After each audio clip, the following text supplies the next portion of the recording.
राष्ट्रिय स्वतन्त्र पार्टी रासपाको प्रथम राष्ट्रिय महाधिवेशन तयारीका क्रममा 7,000 बढी कुर्सी अट्ने अस्थायी प्रकृतिको सभाहल डोम बनाउने काम सुरु भएको छ।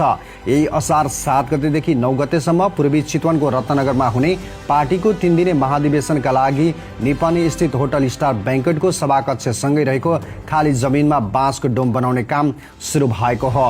रत्नगर नगरपालिका वडा नम्बर 1 स्थित सो होटलको सभाकक्षसँगै रहेको टिनको टहरालाई जोडेर 32,480 स्क्वायर फिटको जमिनमा महाधिवेशन स्थल बनाउने काम सुरु भएको हो। रासपाका केन्द्रीय सदस्य राजन गौतमका अनुसार 7 देखि 8,000 कुर्सी अट्ने गरी महाधिवेशन स्थल बनाउने काम धमाधम अघि बढेको छ।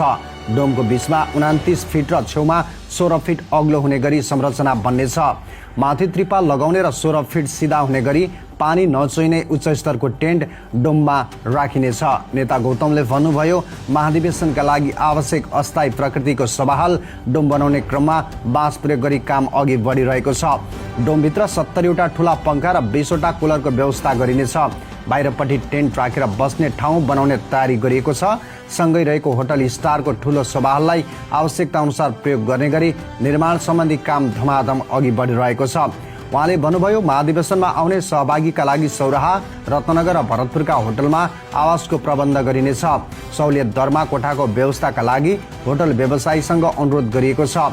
सहभागी स्वयंले खर्च बेहोर्ने गरी कोठाको व्यवस्था मिलाउन लागि हो।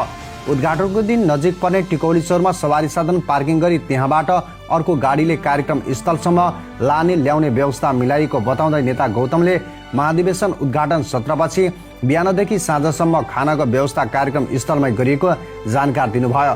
पार्टीको स्थानीय जिल्ला र नगर कमिटी, जिल्लामा रहेका केन्द्रीय सदस्य तथा प्रतिनिधि सभा सदस्यहरूको समन्वयमा महाधिवेशन तयारीको काम भइरहेको स्पष्ट गर्दै नेता गौतमले महाधिवेशन सम्पन्न गर्न गठित 18वटा उपसमिति आफ्नो काममा व्यस्त रहेको बताउनुभयो।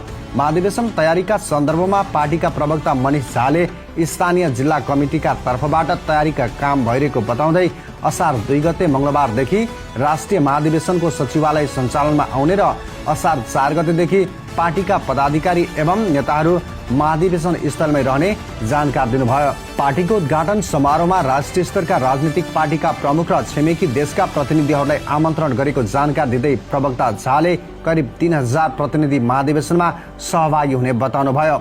उद्घाटनपछि दोस्रो दिन विधानमाथि छलफल भई नयाँ नेतृत्व चयन गरी 3 दिने महाधिवेशन सम्पन्न हुने कार्यक्रम रहेको रासपाले जनाएको छ।